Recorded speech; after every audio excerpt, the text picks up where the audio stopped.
What is going on, everybody? Welcome back to DSM pregame live, streaming to you exclusively here on DSM Media's YouTube channel. Guys, if you're new to the channel, make sure you check us out on Twitter at DSM_media. Hit that follow button. We greatly appreciate it. While you're on the page, the link tree in our bio will take you to every social media platform we are available on. I'm one half of your host, Dylan Davis. You can find me on Twitter at DylanJD98. To my right, my co-host, Scotty. You can find him on Twitter as well at Scotty Drown, getting you ready for Sixers Grizzlies. The 2 seed in the West takes on the 3 seed in the East at 7:30 at the Wells Fargo Center, my man. The second half, or not really the second half, I think Phil had commented on your show. It's really the it's just the final leap, right? Getting ready for the playoffs. There's 25 games left for our 76ers. And as of late, heading into the All-Star break, actually for about the last month and a half, 2 months, they've been playing some exceptional basketball. So I'm excited for this matchup tonight. Yeah, man, I kept having to correct myself every time I would say the second half of the season, because it's not. It's literally not. We've been in the second half of the season, but I guess it's weirder that the All-Star game is not in the middle of the season. But sure. Either way, regardless, we're here for the final stretch, and it's going to be an interesting one because we already talked about on Tuesday the strength of schedule for the Sixers the rest of the way, and it starts tonight. Luckily, it's in Philly, though. We get the nationally televised game out of the break. So, like, the spotlight is on, right? Like, if the Sixers wanted some attention, it's here for the grabbing, because if you can impress tonight on TNT, nationally televised, right? Shaq's in the building and shit, then you're going to be able to open some eyes. So I'm looking forward to this one. And like I said, it's kind of that window now that they have an opportunity to gather Philly fans' attention and Philly fans, you know, not trust, but Philly fans' confidence right now, because we talked about the other night on our show about so much negativity surrounding this team, the lack of positivity surrounding this team, even though, you know, they won 27 of 33 heading into the break. You get that chance tonight, and the first thing I'm looking at, man, like, the team needs to show up. I need the fan base to show up tonight, man. It's a Thursday night. It's almost the weekend. You mentioned it, national television against the 2 seed in the West. And if you just look at the records, Philly 23-8 at home, Memphis 11-17 on the road this year. So They have not traveled well this season. No Steven Adams, no Luke Kennard for the Grizzlies tonight. The Sixers, I saw a report like an hour ago that Embiid didn't he missed shoot-arounds today because he wasn't feeling well, but he's okay. That foot seems to be healed, so he's not really on the injury report. How are you feeling as we get into this matchup? Yeah, no, I thought you pointed out some great things there. Obviously, the road record for the Memphis Grizzlies is not great, right? They're below 500 by 6 games, and they've honestly struggled of late as well. 4-6 in their last 10 going into the All-Star break. So it hasn't been looking good. And I will say part of it is like mixing Desmond Bane back into the mix. He came back off that injury he was out for a long time with. And then Steven Adams, as you mentioned, he's out. That's their big guy, right? That's their rebounder. That's their defensive enforcer. And especially when you're going in a game against Joel Embiid, we saw what Steven Adams was able to do against Embiid in that last matchup when they played the Grizzlies. So from the Philly side of things, I'm happy to see Steven Adams out, because it means Embiid's going to feast regardless, but it should make it a lot easier for him. But Memphis, I mean, I'm not trying to make them sound like they're not a good team. They are still the 2 seed in the West. They still are up over 35 wins in the season. And they started out really hot. I think this is funny, though. At least Ja doesn't. It was the worst comment. Can I tell you, like, thing he could ever done, man? Not really a secret, but I don't like the Memphis Grizzlies. They have rubbed me the wrong way. Their youth and their I don't want to use the word confidence, because it's not confidence. It's just a straight up cockiness. It's like Dylan Brooks. It's like the epitome of what you're saying. You have won absolutely nothing, and you make that comment about Clay and the war, like you're about a dynasty, and then you get smacked by that team that's standing in your way that you don't have to worry about, man. So listen, they're sitting out as the 2 seed in the West. to me, they're not the second best team in the West. They're not a top team. I wouldn't not a top team, but I don't think they're top 5 in the NBA. I think I would have them around talent wise, probably closer to like 7, 8, 9 in that area. Yeah, I would honestly agree with you. I brought my power rankings out today. Memphis was actually number 7 on my power rankings, so they're not in my top 5. I would ultimately put Phoenix. Denver's already ahead of them. I would put Phoenix, maybe even Dallas too.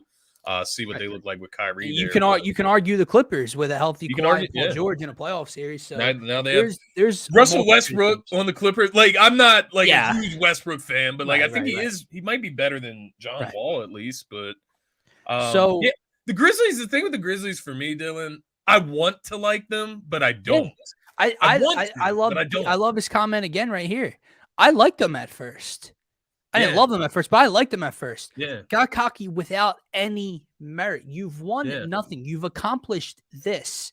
So to come out and call yourself a early dynasty and that you don't got to worry about anyone in the West. There's a thing. Listen, I'm not saying you have to kiss ass. I'm not saying, but show some respect to your elders in this league, to the greatest to ever, some of the greatest to ever play this game.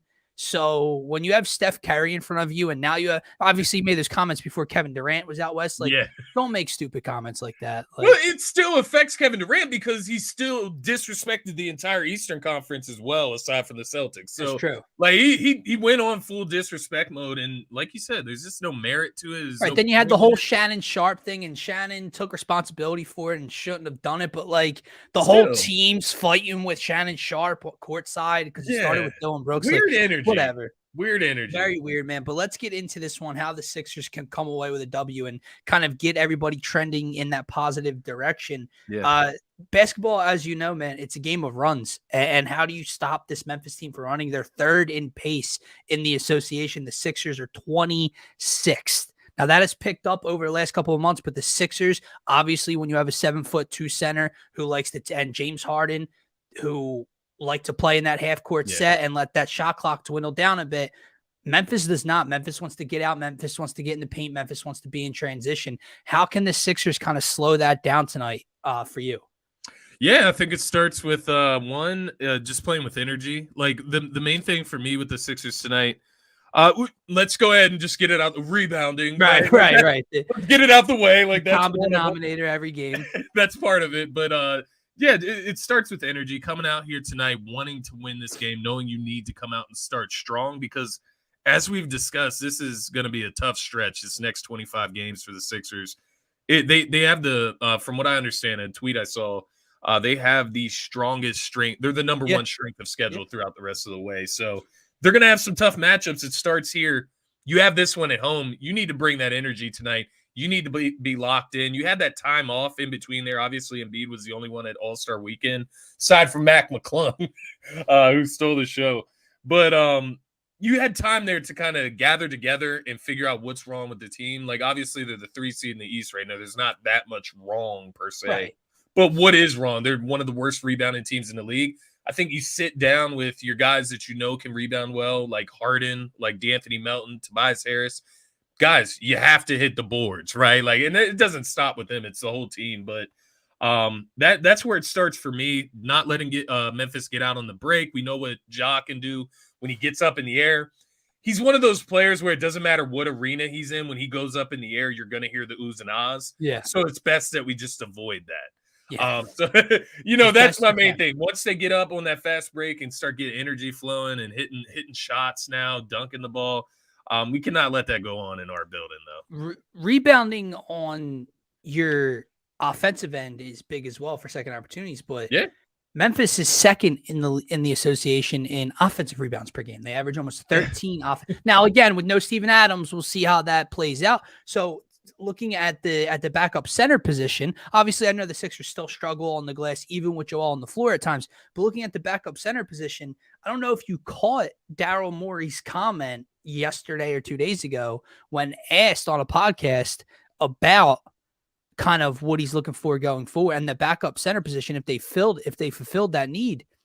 And he mentioned Dedmon, Paul, and PJ playing backup 5. He did not mention Montrezl Harrell's name.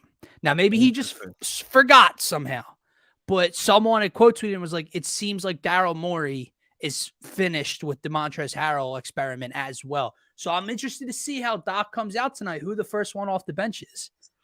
It is interesting. And it's something we talked about the other day is like, how are we going to figure out that puzzle piece of who is that going to be? And you just have to try different things. We haven't seen Dedmon yet.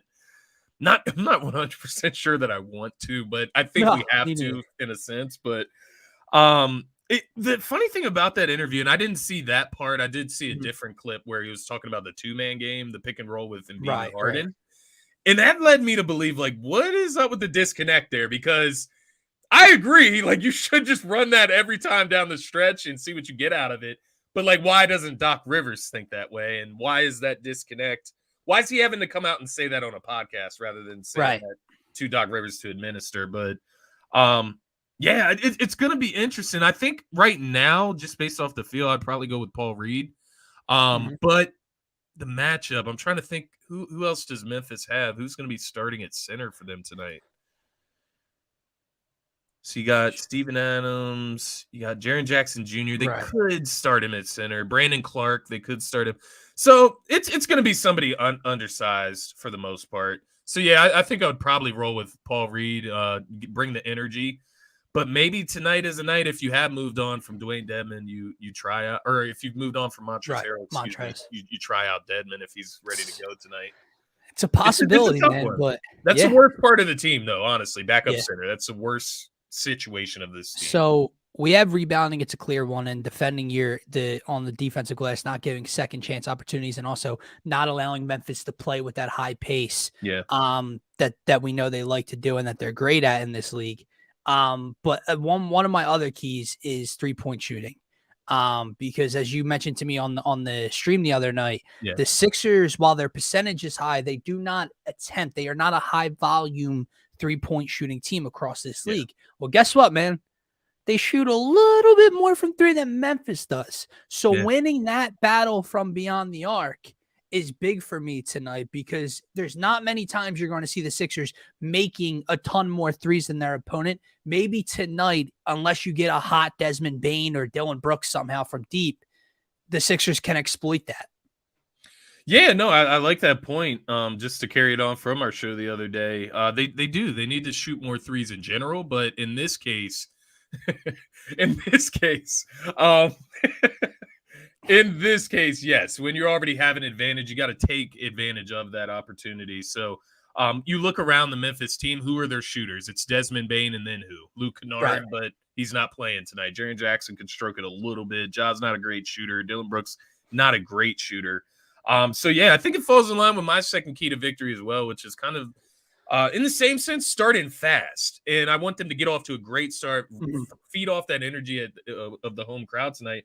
And I think you do that by hitting your shots, right? Hitting threes and really putting this team away early. If that's what you want to do tonight, come out and make a statement. But, yeah, I want to see them start fast at home, heading into this stretch, as we talked about so much already. I really need them to start fast. And then the other thing I would look at here, as well as the 3-point shooting starting fast, maybe you try some different guys on Ja Morant tonight to not let him totally exploit you.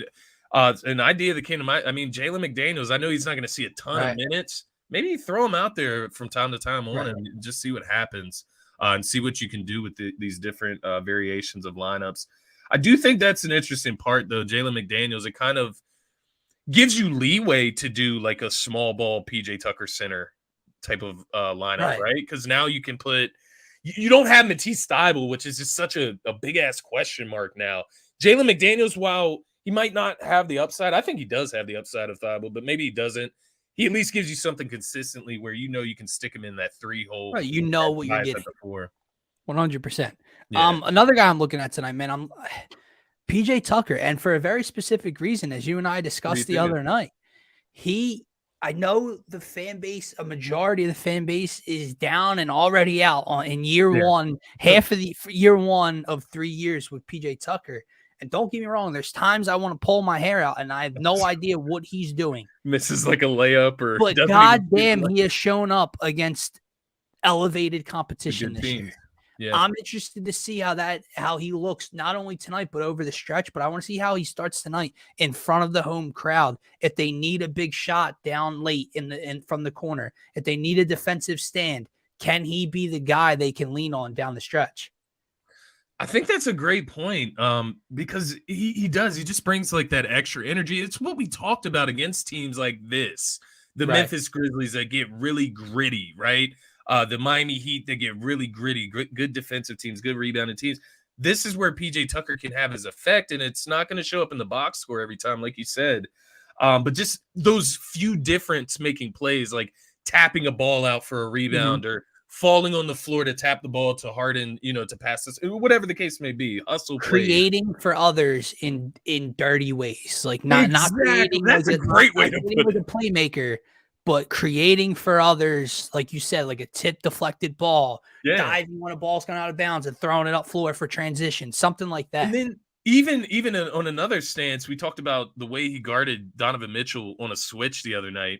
If you get switched on to Ja Morant, those plays at the end of games, while it may just be one defensive stop where he's able to get the hand in the face or make Ja throw up some crazy layup attempt, that's one possession that you've saved for the Sixers now that they go and get to take an advantage on the other end of the court. So those plays have been huge this season, man. And it just shows you the casuals is what I would say about PJ Tucker, because it's not going to show up in the stat sheet. You're not going to be able to look at it the next day. And we're not saying he's been phenomenal. I'm not saying he's been phenomenal. I'm just saying it's been solid, and I think he can be better. Is where I'm with you, man. So before we get into our best bets and predictions here tonight, because we are about 13, 15 minutes away, even though it's a national TV game, this thing probably won't start till like 7:48 or some shit.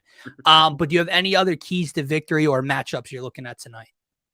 No keys to matchups I was looking at. I mentioned McDaniels against Ja, or maybe it's most likely going to be D'Anthony Melton starting against Ja, but that I'm looking at that, and then obviously Embiid versus backup center, he should have his way, right? So I like those matchups. Aside from that, I think this one's pretty straightforward. You just got to see what these teams are going to look like after the break, right? Do they come out refreshed, juiced? Because that's where I'm coming from with the Sixers. I think they're going to come out. Their legs are going to be fresh, Harden especially. D'Anthony Melton probably could have used that break as well. Even Tyrese Maxey coming off the injury. These guys could have used that break, and I think it'll benefit them. Maybe it benefits Memphis as well, right? Do both of these teams come out ready to go? That's what I'm interested to see. The kind of the mindsets going into this latter part of the season. I like it, man. Let's move on to our next segment, our best bets of the night, Scotty. We have 3 for you guys. We like to try to keep it odd here so we can try to have a positive night on most nights, at least go 2-1 here. So starting off our best bets for this Sixers-Memphis game, all on the Sixers side. Joel Embiid over points. They are listed at 31.5 on DraftKings Sportsbook, -110, -115. Joel Embiid, I think, feasts tonight. I know he wanted to rest over the All-Star break. He played, looked great, not on the injury report, had multiple days off.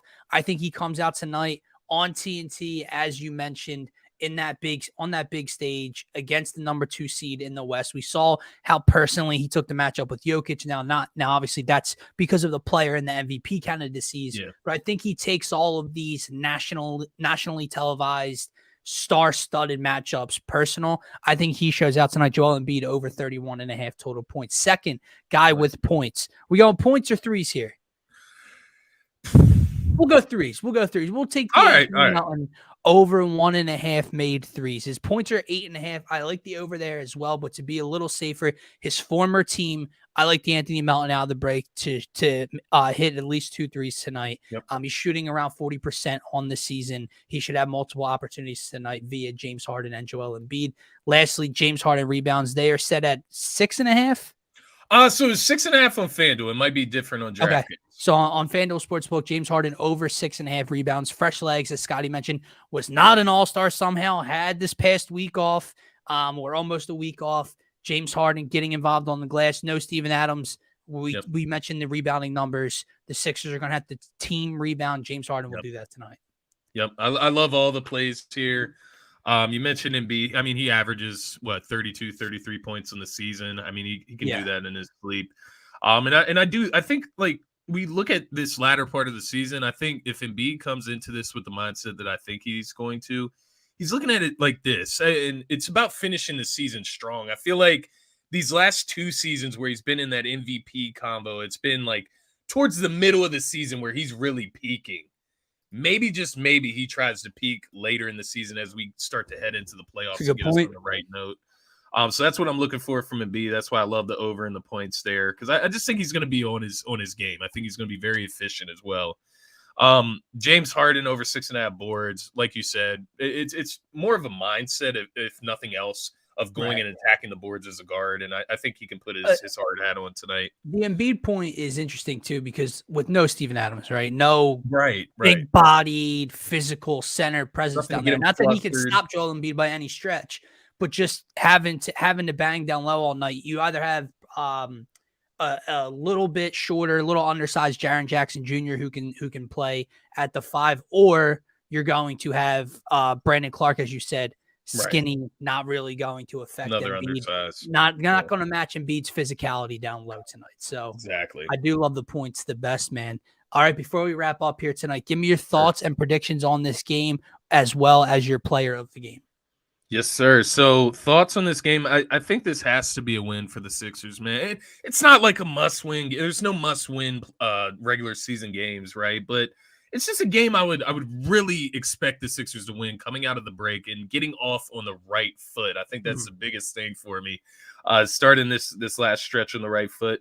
I got the Sixers winning tonight. Statement game on national television. They're at home. I got them winning 123-115. I do expect it to be a high-energy game. They're coming off a break. I think these guys are going to be ready to go.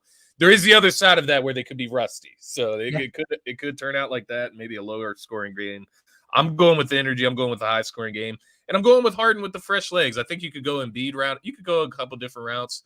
Maybe Maxey sparks off the bench tonight as well. But I'm going with Harden with fresh legs, 20-plus points, 10-plus assists, as usual. And then we're going to do the 7-plus boards.